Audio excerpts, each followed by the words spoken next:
Tingnan natin itong pagpapatuloy ng pagdinig ng Senado. Because of that statement of Sen. Rafi, I still don't get it, Madam Chair, why she cannot disclose it in public. Hindi po ba, Madam Chair, isn't it more natural to expose it in public so that she is protected? I don't get it, Madam Chair. I really don't get it. If you are having a death threat, you wanted to say it in public so that you can be protected. If you really wanted protection. But in any case, gusto kong ipaalala sa'yo na ayon nga sa Supreme Court, in the case of the Office of Court Administrator VU, the right to self-incrimination does not prohibit legitimate inquiry in non-criminal matters. Ad nauseam na po ito. Halos naduduwal na po kami sa pag-ulit-ulit nito. No? Alice Guo, ladies and gentlemen, is continuing to lie to this committee despite glaring evidence that she is a Chinese national named Guo Huaping, whose father, Jian Zhongguo, is Chinese, based on her own declaration in this committee, and whose mother, Lin Wenyi, is also Chinese, based on her own declarations in bank documents, by the way, verified by the AMLAC. This is a blatant defiance of the legislative's constitutional power of inquiry. Lumalabas na pinaglalaruan mo ang aming batas, pinapaikot mo ang mga Pilipino. Pero ibahin mo ang Senado. Ibahin mo ang Senado. I move to cite Guo Huaping, also known as Alice Guo, in contempt of the Senate for testifying falsely and evasively before this committee. Second the motion, Madam Chair. Thank you, Sen. Joel. Yes, Sen. Madam Coco. Chair, Yes. When we were in recess kanina, the pending matter was the refusal to give us details of the death threats that she herself brought before us. And Siya nag-volunteer eh. Binolunteer niya sa information sa atin eh. Then pinupurso namin ayaw mong sagutin. Ngayon, I think the prevailing sentiment is hindi siya makahingi ng executive session. Sagutin niya ngayon lahat. Yung kasi, kung totoo naman na may death threat ka, na-monitor ka na rin nung nagbigay ng death threat sa'yo, kahit mag-executive session, di alam na rin niya, sinabi mo na rin sa amin, ikaw pa rin yung source. Kaya hindi kami papayag sa executive session. Ngayon, ang prevailing sentiment, if I'm not mistaken, is you have to answer the questions relating to that particular subject matter na ikaw mismo ang nag-voluntaryo palabasin sa hearing na ito. Inumpisa ni Senator Bato and then si Senator Jinggoy. Kaya, Madam Chair, doon ako sa ground na yon. If we should, kasi at least yun, there is no need to determine who is telling the truth eh. Wala tong ito, we have I think Senate section here, if the refusal to cooperate or giving evasive answers, pwede na natin gamiting ground yun to cite the witness or the resource person in contempt. At Alice, sa lahat dito akong pinaka-lenient actually na ayaw ka i-cite in contempt eh. Pero in this particular case, kahit anong pag-isipin ko, you have to answer eh. You have to answer, and if if we require you to answer publicly, you have to answer. You can invoke a right, pero pag-usapan namin yun. But when we deny that you are not entitled to such a right, then you have to answer. Otherwise, mako-contempt ka talaga. So I'm presenting that alternative ground, Madam Chair. If we can use that, kasi parang pagkalap ko nung nag-break tayo, that was the hanging matter na release ni Senator Bato, followed up by Senate President Pro Tempore. Salamat, Mayno. Actually, there are two hanging matters. Isa na yung tungkol sa death threat na yan. Pero higit pa doon, yung question ng identity. Dahil proven na ng NBI at proven na ng isa pang ahensya na Alice Guo at Guo Huaping, iisang tao lang kayo. At yun yung patuloy na pinagsisinungalingan mo sa komiteng ito. Therefore, the chair is citing Alice Guo alias Guo Huaping in contempt, as seconded by Senator Joel. Madam Chair, SP Pro Tem Jinggoy. maybe let's give a last chance for her to answer the question. Answer, Alice. Ikaw ba daw si Guo Huaping? Madam Chair, Sen, pasensya na po talaga. Ako po, si Alice Go po. Okay, well, pasensya din po. The chair cites Alice Guo alias Guo Huaping in contempt of this committee as Apoy. seconded by Senator Joel. Yes, Thank you. Anyway, Maino? she has been cited in contempt, but hindi kasi ako present sa past hearings ng Committee on Women, but has she been confronted with the documents of Guo Huaping? Napakita na sa kanya? yes, Maino. Kasi dapat may handwriting doon or may signature na allegedly coming from her, di ba? Did she deny or the signature? May entries doon may entries siguro doon na coming from the applicant, tama? Am I mistaken, NBI director? We can flash the passport page, Maino, and then NBI Director Santiago, gusto nyo bang i-address itong matter, please? Sir, with your honor, please. Yun pong sa signature, remember yung sa ACR niya, doon namin ibinase, ay meron pong iba ang signature niya doon. At dito sa NBI clearance na ibinigay namin sa kanya, iba rin po ang signature. Kasi bata pa siya nung yun hong sa ACR eh. Kaya we cannot rely on the signature. Pero ang fingerprint po, hindi po yan magbabago magmula ipanganak hanggang sa mamatayang tao. Yes, but have we confronted her with the document and then asking her, did she accomplish the said document? Tanungin natin siya kasi hindi naman po, siguro siya musmus na bata na hindi na niya maalala no, may memory na siya noon eh. Hindi po namin Hindi pa. siya na-confront noon. Opo. Okay. Kaya, But Maino and colleagues, we presented those same documents na fina-flash ko ulit dito kay Alice Guo sa mga nakaraang hearings bago pa siya tumakas sa bansa. can we give her one last chance? I-flash yung document na yun and then I will ask her now if she remembers accomplishing the said document of Guo Huaping. Madam Chair, I'm sorry, but I asked that question a while ago, and she said no. Can we flash the document? Used by the NBI. I mean, use the document, di ba? Where's the document? Please give her a chance. Pakita natin sa kanya. For fairness sake. And then, pero pag i-deny niya na hindi niya in-accomplish yun, at what particular age, convincido na tayo din, therefore, she's lying before us, di ba? Meron po tayo ditong dactyloscopy report na sinasabing identical ang fingerprints ni Alice Guo at ni Guo Huaping. At na yung fingerprints na iyon ni Guo Huaping at ni Alice Guo were affixed by one and the same person. Do we have the supporting document na ginamit ng NBI para dito? Para ipakita ulit. Dahil ipinakita na natin dati kay Alice Guo. Miss Alice, extraordinary ito Kayo lang yung naalala kong resource person na ipapakita namin paulit-ulit ang mga dokumento sa iyo. Dapat naman siguro suklian mo yung komite na magsabi ka na ng totoo.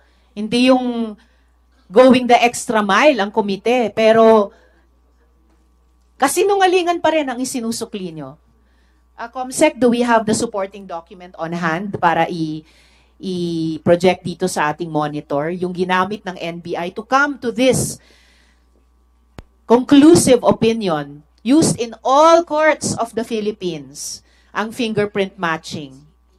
Madam Chair, Yes, and Joel. while we're still waiting, just to support the motion that was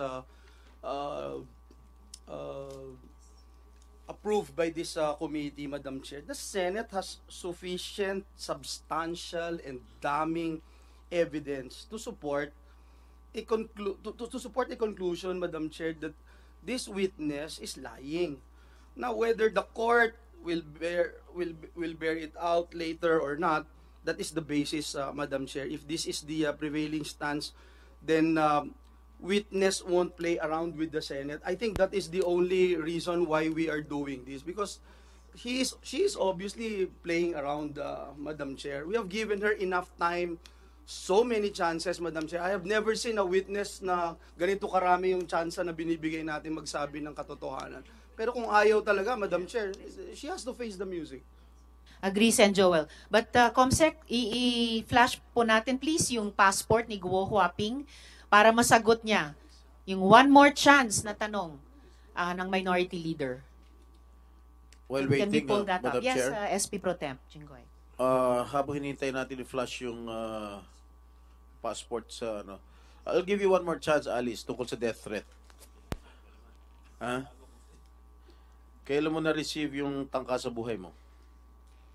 Miss Alice. I think mga bandang June po. June of this Apo. month, of this year. This year po. Ilang beses? More than 5 times po. Kanino galing? Through phone po. Sino yung tumawag? Sen, gustong-gusto ko po din i-discuss po sa inyo at humingi din po ako ng pasensya po sa inyo. Natatakot din po talaga na i-disclose po sa public.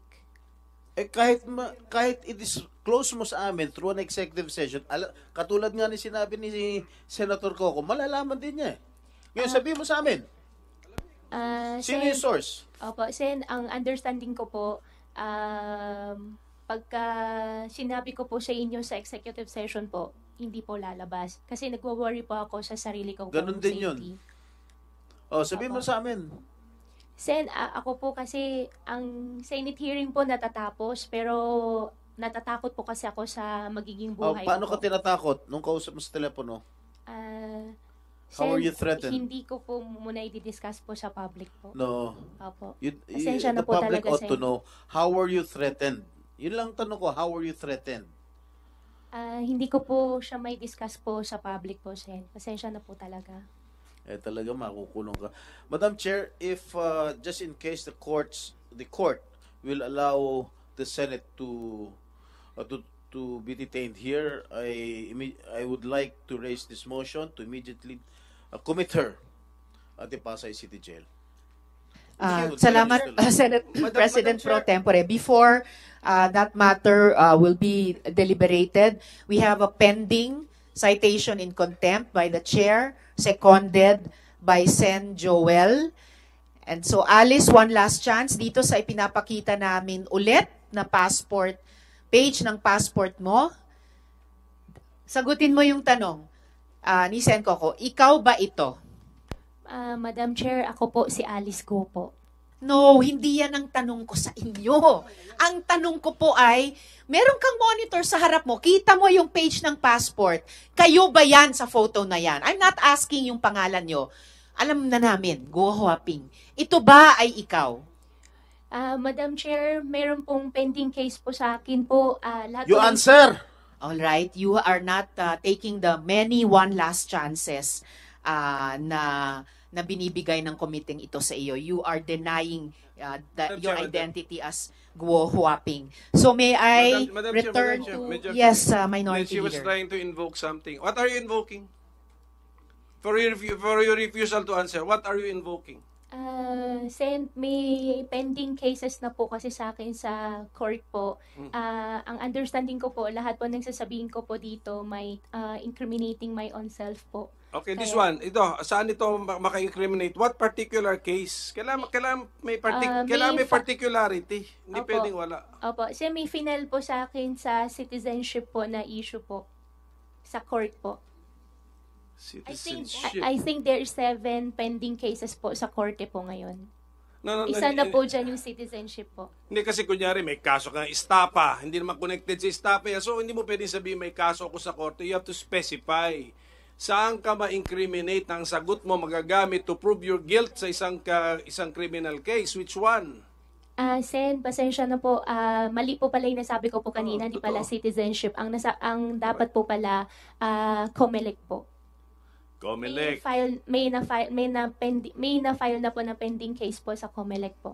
Material misrepresentation case, siguro criminal case. Yes po, criminal case po. Okay. At bakit related ito? Yan lang po yung alam ko po na may pending cases po sa COMELEC po. But actually, Madam Chair, this appears to be a document issued by the People's Republic of China. I'm requesting for that ACR. Yung atin, the Philippine form. Philippine form accomplished by a child supposed to be, but a child with consciousness already. Who happens to be the younger Alice Go. Yun yung theory ninyo. Pero yun ang gusto ko ipakita natin sa kanya. Comsec, pwede ba nating i-flash ulit yung ACR na yon at ipakita ulit kay Alice Guo? Madam Chair, Madam Chair. Yes, Sen. Rafi. Uh, One related question, yes, please. noong August 27, 2024 hearing, page 141 of the transcript, inamin ni Sheila Goo na meron dalawang passport si Alice Goo. So that means dual citizen siya? Chinese and Filipino? All right. Salamat, Sen. Rafi, sa pagpapaalala. So, dual citizen pala kayo kahit sa pagkaalam ni Miss Sheila Guo sa paalala ni Sen. Rafi. And in fact, alam nyo ba na hindi pinapayagan ng dual citizenship sa China? Dito lang sa Pilipinas meron na ganyan. Pero sa China, bawal yun eh. And yet, you have both Filipino and Chinese passports sa testimonya ni Sheila Guo. Madam Chair, I have only one Filipino passport po. Yes, you have only one Filipino passport, but you had a Chinese passport. Wala po akong Chinese passport po. Okay, Comsec, pwede natin ipakita yung hinihingi naming ACR before we we finalize the motion of the chair seconded by Sen. Joel. Okay, baka pwedeng, yan na ba yung pinakamalaki? Alright, so ito po ang ACR form. Hindi na yan musmus na bata, di ba? May consciousness na yung nakalitrato dyan eh. O yan ang tanong natin kay Alice Guo. Alice, naalala mo na in-accomplish mo yung form na yan, na nag-fingerprint ka pa, voluntarily dyan, linagay mo. Naalala mo o hindi? Sen, wala po ako naalala na ganun na dokumento po ginawa. Okay. I'm incredulous, Mayno. Yan, Pati yung pirma niya dyan, looks like yung pirma niya sa iba pang mga dokumento. That's it, Madam Chair. That convinces me of the lying. So, I think, tapos na po yung ano nyo eh. Na-declare nyo na siya in contempt eh. Nag-elaborate lang naman ako na tapos na po, na-declare nyo na po siya. On the lying pa ito, not on the refusal to answer dun sa death threat. So, sorry, Alice, I gave you a chance. You mean to say, pati yung paglalagay ng fingerprint mo ron, hindi mo naalala. So, medyo, na po yun, medyo too difficult masyado nang mahirap paniwalaan na, paano, tulog ka, kinuha ang fingerprints mo, pinilit ka. I mean, it's too much, but, hindi na po sanggol yung nandun sa litrato. So, with that, Mr. Chair, it puts to rest your contempt citation of the resource person. Thank you. Madam Chair, isa lang, Madam Chair, if I may. Salamat kaayo, Mayno. SP Pro Temp, Alice, Jigoy, ilang taon and ka then we will return to the motion. nung nag-thumb mark ka dyan? Ilang taon ka? Miss Sen, Alice. wala po akong maalala na nag-thumbprint po ako niyan. And ba, thumb mark ba niyan? Hindi mo maalala na nag-thumb mark ka? Ilang taon ka nung nag-thumb mark ka dyan? Sigot. You do not know how old were you? Wala po ako naalala, Sen, na may ginawa po akong thumb mark po sa ganung papel po. May pirma ba yan? May pirma? May pirma, Did you SP sign Pro it? Temp. Did you sign it? Wala ka rin maalala na pinirmahan mo? Ha? Wala po. Dun sa ACR. Pirma mo ba yan? Pakita natin ulit yung ACR. Pirma mo.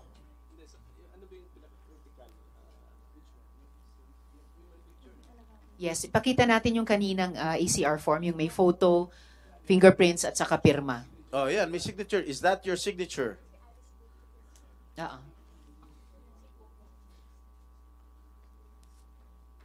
So, ang pinapakita natin, yung fingerprints ni Alice Guo. Pero nung kinumpara ng NBI, dun sa fingerprints ni Guo Huaping, identical. Matched po. Madam Chair.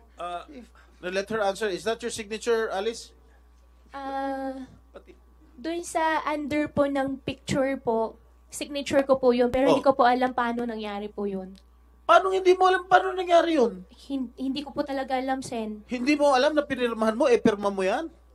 Sen, hindi po, wala po akong pinirmahan po ng ganung dokumento, pero signature ko po siya. Pero wala po akong napirmahan po When ng was ganung this done? dokumento. So, Okay. kino-confirm mo na signature mo yan sa form na yan. Kino-confirm ko lang po, Madam Chair, yung signature po under po nung picture is my signature. But you do Okay. not remember when you signed that?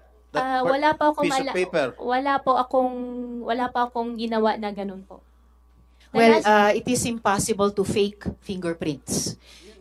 Kinonfirm mo na pirma mo yan, yung fingerprints dito at yung fingerprints dun sa dokumento ni Guo Huaping ay na-match ng NBI. Iisang tao lamang po. Madam Yun po Chair, yun. If I may, Madam Chair, just one... Sen Joel. Because I'm so sick and tired na whether Huaping and Alice Go identical at iisa dahil convinced na po tayo doon eh. I mean, how can you doctor yung mga fingerprints, Madam Chair? So, ayaw niyang sagutin yon, but overwhelming, siya ho yun, si Gua Huaping. Kaya baka dapat ang tawag natin sa kanya Gua Huaping, hindi Alice Go dahil mahirap na tawagin siyang Alice Go, hindi naman pala siya Pilipino. But let me just ask yung tinatanong kanina ni Sen Jinggoy, kilalan mo, Alice, Gua Huaping, yung tumawag sa'yo, na nagbibigay sa'yo ng death threat, kilala mo po yun.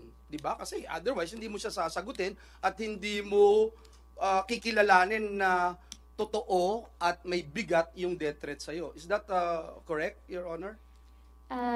Your Honor, isa po doon, kilala ko po. Pero i-clarify ko lang po yung nakita ko po kanina sa monitor po. Yung signature po, akin po yung signature, pero hindi ko po alam kung bakit andyan po yung signature Hindi ko na po. ako nagtatanong doon. Hindi na ako nagtatanong ng Gua Huaping. Hindi na ako nagtatanong kasi klarong-klaro sa akin, hindi po pwedeng doktorin yung fingerprints mo. So ang tinatanong ko, kilala mo yung nag-death threat sa'yo, saan siya galing? Dito ba siya sa Pilipinas o sa abroad? Local po, dito po. Dito sa Pilipinas. So sa Pilipinas nanggagaling yung death threat mo. Kung sa Pilipinas nanggagaling yung death threat mo, nakita ko yung pagtatagpo ninyo ni PNP Chief tsaka ni SILG. Parang fan meet. At parang masyado kang talagang kampante. At nung in-interview ka, ang sabi mo, kasi secured ka, you feel safe. You feel safe. Nakasama mo ang SILG at PNP Chief. Ngayon, ang tanong ko, if you feel safe, nakasama mo ang PNP Chief at saka SILG, bakit ka pa kailangan lumabas ng Pilipinas? Dahil natatakot ka sa death threat mo. Bakit hindi ka na lang lumapit o nag-report sa PNP Chief o kay SILG?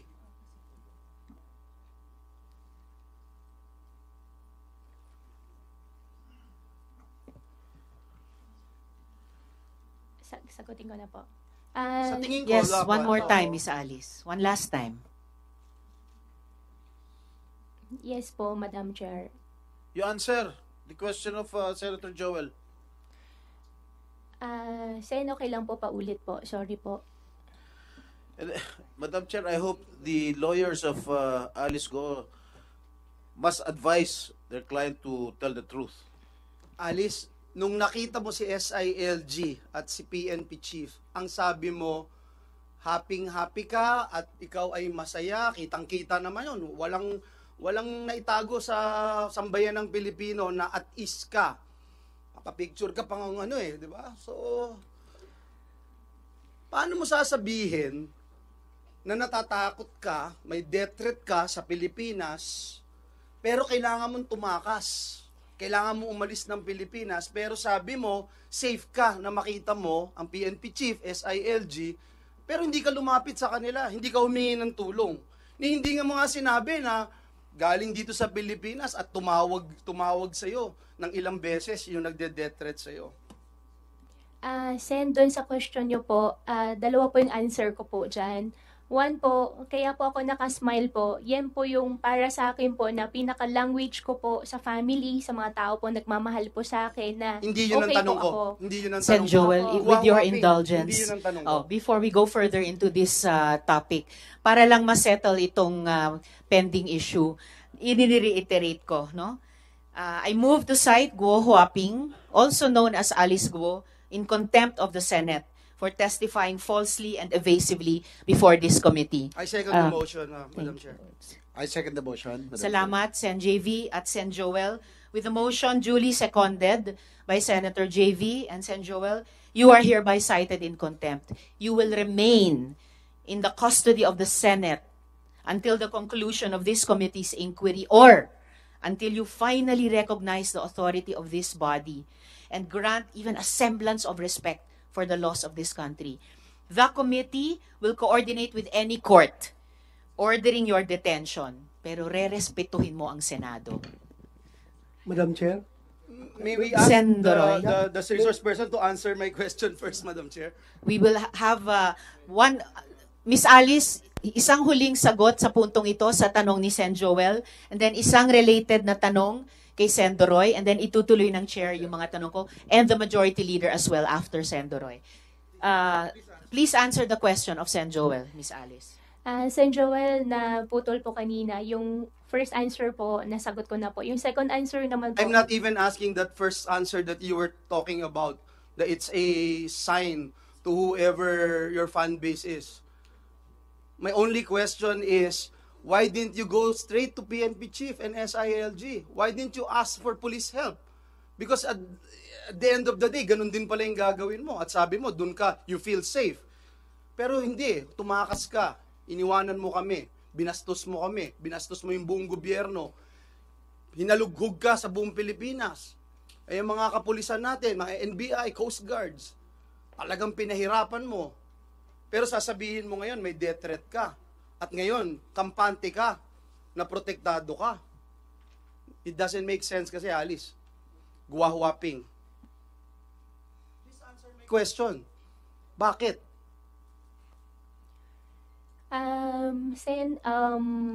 Ang answer ko pa rin po dyan ay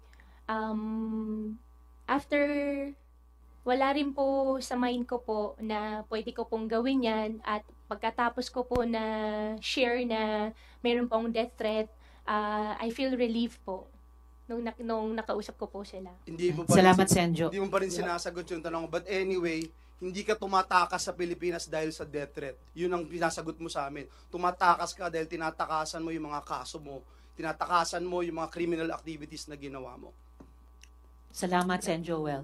Sen. Doroy, one related Madam question. Chair, may this representation inquire as to the limit of the number of contempt citation that we can give to a particular resource person? Meron ba tayong limit dyan o unlimited tayo? Walang limit po yun. Walang Kasi limit. rin, kapag ang resource person sumasagot ng totoo sa atin, hindi naman natin siya sinasite. Pero sa bawat hearing man lang na hindi siya magsabi ng totoo, So pwede right natin now- siyang i-cite in contempt. Right now, Madam Chair, she's facing 3 contempt citations already. If I'm correct, 3 na? O 2 pa? Yung previous niya, yung niroll mo ngayon lately, at saka, Yes, yung yung- nauna pong citations in contempt natin dahil hindi siya nag-appear, dahil tumakas siya. Ngayon, na nag-appear siya, kinailangan na naman natin siyang i-cite in contempt dahil nag-appear man siya, evasive at false ang testimony siya sa atin. Nagsisinungaling siya sa komite. and maybe this third question, Madam Chair, is pang third na niya na contempt citation ito ngayon kung ayaw talaga niya mag-cooperate, yung source ng kanyang threat. Mahirap yun. I know yung ating rule dito sa committee is that we can only afford resource person an executive session when the matters being matters to be discussed are involving national security and public interest. And for this matter, alam natin na very personal interest and personal security concern. But then, bakit ayaw niya mag-cooperate sa atin kung we are here to, Alice, we are here to help you. You are facing people from government. We can help you with that threat. Huwag kang matakot. Sino ba yung tao na yan? Siga pa talaga yan? Hindi yan kaya namin? Magsabi ka. Wala kami sasantuhin dito. Kahit kami, hindi na ako pulis. Pero senador ako ngayon. Hindi ko pa rin sasantuhin yan kung sino yung tao na yan na nagtitreat sa iyo. Sige nga, mag-cooperate ka sa amin kung sino yung source na yan para malaman natin ngayon at matulungan ka namin. Thank you, Madam Chair. Madam Chair, just one... Before, Miss Alice, sagutin mo yung tanong ni Sen. Roy, Sen. Lauren, and then the majority leader is next. To simplify, ang kailangan lang natin na impormasyon for now from Ms. Go is sino ba sa mga ahensya ng gobyerno o sa labas na mga fixer ang tumulong sa kanya para makakuha ng Philippine birth certificate. Pangalawa, at sino yung nagbigay ng Philippine passport. Ganun kasimple. Isang oras na tayo dito, maraming issues. Sagutin lang yon, matutulungan ka namin. And your lawyers will understand that. Yun lang. Sino? Dahil ang PSA, with all due respect, at ang DFA, mukhang napasukan ng sindikato. Paano natin bibigyan ng budget ang ahensya ng gobyerno sa panahon ngayon ng budgetary allocations for next year kung ang binabudgetan natin ay napasukan ng sindikato na kalaban ng taong bayan? So, ikaw ang susi na magsabi. Alam ni Senator Tulfo yung pangalan ng fixer mo. Ibunyag mo lang sa amin, paano? Kasi hindi lang ikaw.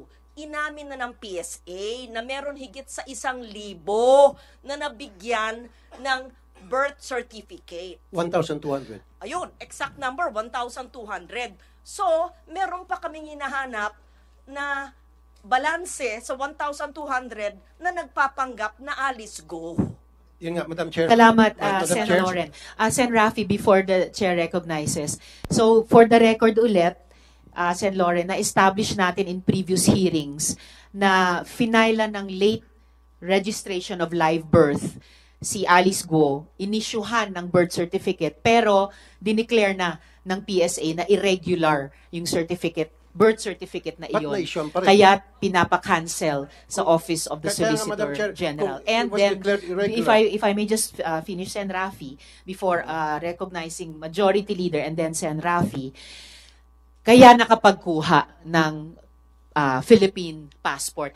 I will just recognize at this point now Majority Leader and then Sen. Rafi, and then itutuloy ng Chair yung questioning, and then each in order of arrival, beginning with the SP Pro Temp and the Senate Minority Leader, Sen. Joel et al., will have 15 minutes each per round. We can go to a second round pag may oras pa. So, Majority Leader. Madam Chair, just an addendum to your earlier order citing in contempt Ms. Alice Go, may the committee secretariat be likewise directed at this instant using the fastest means of communications to inform Branch 109 of the Regional Trial Court based in Capas, Tarlac of the said citation, Madam Chair. Thank you, Majo. Comsec, please do that.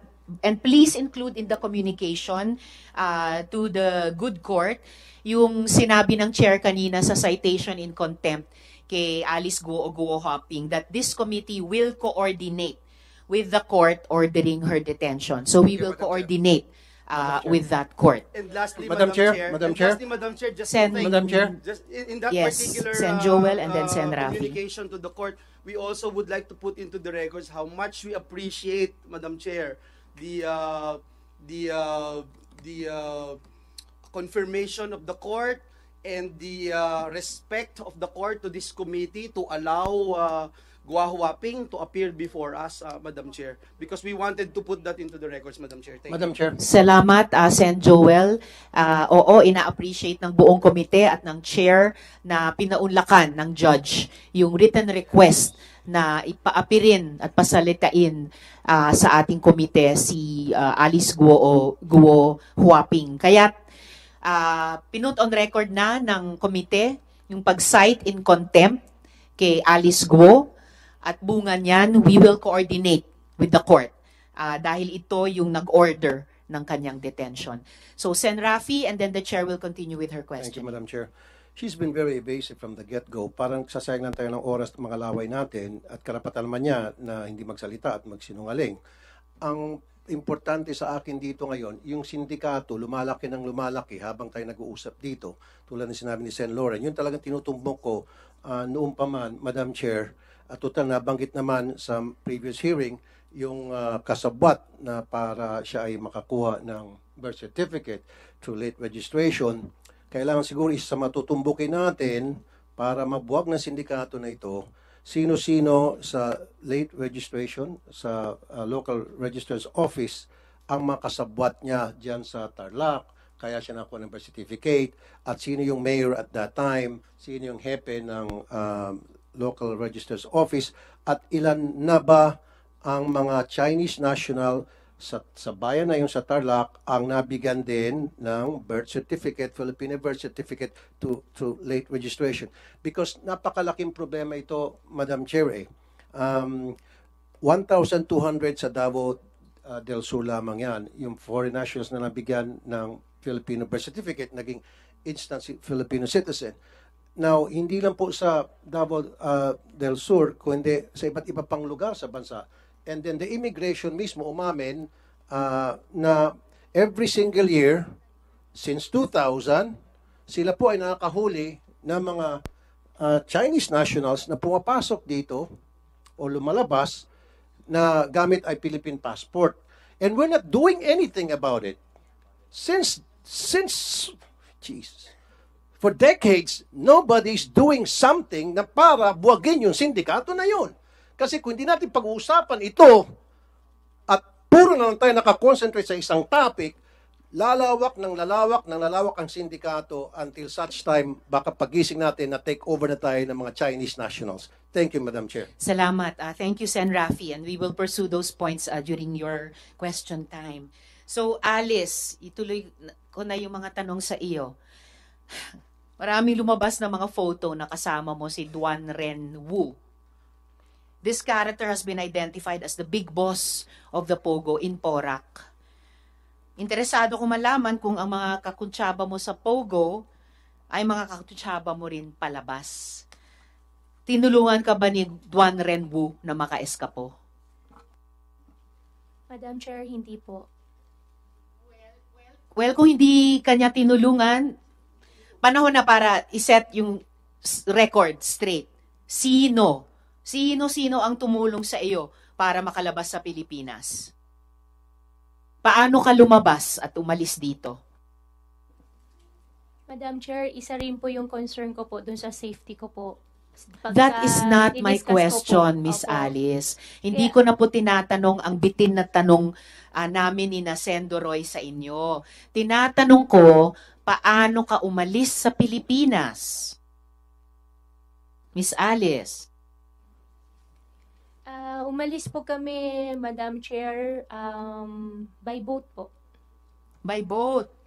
Okay, paanong by boat? Ang balita ko, may sinabihan ka na umalis ka sa pamamagitan ng, hindi boat lang, isang yate. Tama po ba yon? Yes po, meron po. So yate ang sinakyan nyo? Meron po kami sinakyan po na yate po.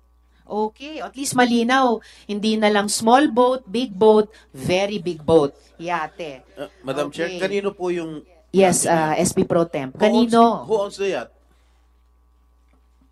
Madam Sen, hindi ko po alam sino may-ari po nung yate. Sino Miss Alice, parang actually, SP Pro Tem, para ito yung tanong dun sa McLaren. Noong una, hindi mo maalala sino nagpahiram. Imposibleng magpapahiram ng napakamahal na kotse, lalo na napakamahal na boat, yate, na hindi mo alam.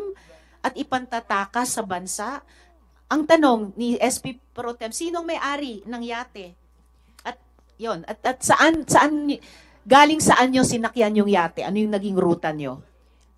Sen, yung yate po, kung sino po yung may-ari ng yate po, hindi ko po talaga alam. That is impossible. Madam Okay, Chair. talagang dapat na na-cite namin kayo in contempt. Unbelievable Madam Chair. yung mga sagot. Sa- Sen Doroy, With the permission related of question. Senate Pro Tem, kung hindi mo alam kung kaninong yate yung ginamit niyo, at least alam mo siguro sino nag-facilitate para makasakay kayo sa yate na yon. Sino? Sen, okay lang po ba na hindi ko po siya i-discuss sa inyo po? No, in public? you No, tell it us is the not truth right okay, now. Miss Alice. Natatakot po ako, hindi ko po Hindi masabi. ka No, dapat no, matakot. no. Sino ang nag-facilitate? Yung tanong ni Sendroy, sino nag-facilitate na magamit nyo yung yate? Madam Chair, gustong-gusto ko pong sabihin, pero hindi isulat ko mo sa po papel. masabi po sa public po. Isulat mo sa papel. Isulat mo sa papel at Isulat mo sa ipapasa papel. ng COMSEC sa aming Sige na. mga senador dito. Isulat mo sa papel sino ang may-ari ng yate at sino nag-facilitate masakyan nyo yung yate. Yung may-ari po, tsaka yung nag-facilitate po, hindi po ako sure kung iisang tao po sila. It doesn't matter. Isulat mo yung dalawa o iisang pangalan na iyon sa papel para mabasa naming lahat dito. Sige na. Attorney David, you better tell your client to tell the truth and allow her to write in paper the owner of the yacht. Miss Alice, isulat Saka nyo na. sumakay, saka Andyan na sumakay. yung papel. Saan ka sumakay, Alice? Sa yate? Anong port?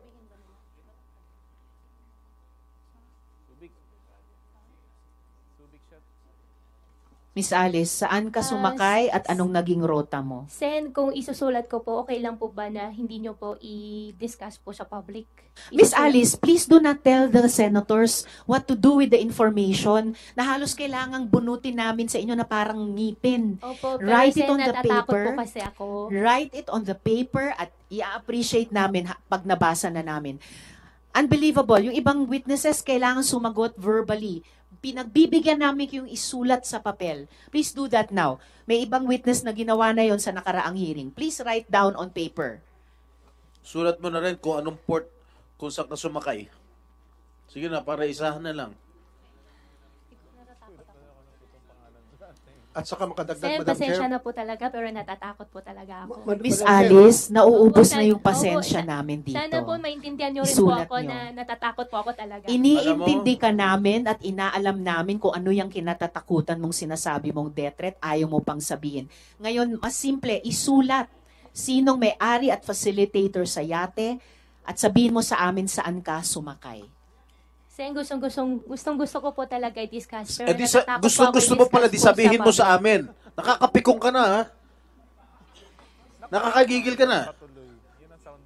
At saka Miss Alice, nasa custody kayo ng PNP. Paano kayo papatayin doon? Imposible. You are within the most protective institution sa ating bansa. You are sa national headquarters ng Philippine National Police sa Camp Crame. Yes. Isulat mo na yung Yes. may-ari at facilitator sa yate. Yes po, Madam Chair. Alam ko po, safe na safe po ako ngayon. Kaso lang, nagwa-worry po ako pagkatapos po ng session, pagkatapos po ng hearing, ano pong mangyayari po sa akin. Doon po ako Let's take it nagwa-worry. one day at a time. One step at a time. First step, isulat mo sa papel. Sinong may-ari at facilitator sa yate? Madam Chair, sana naman itong mga abogado ni Alice ay makiisa rin naman sana sa atin na although may duty kayo sa client niyo, pero ang inimbestigahan natin dito is sindikato na sabi nga ni Senator Tulfo, matagal itong sindikato na ito at wala tayong mapupuntahan nito, walang solusyon itong investigasyon na ito kung hindi natin matumbok ang sindikato. So ngayon, kung wala tayong makuha ditong informasyon, Kapuso, alamin ang maiinit na balita. Bisitahin at mag-subscribe sa GMA Integrated News sa YouTube. Sa mga kapuso abroad, samahan nyo kami sa GMA Pinoy TV at sa www.gmanews.tv.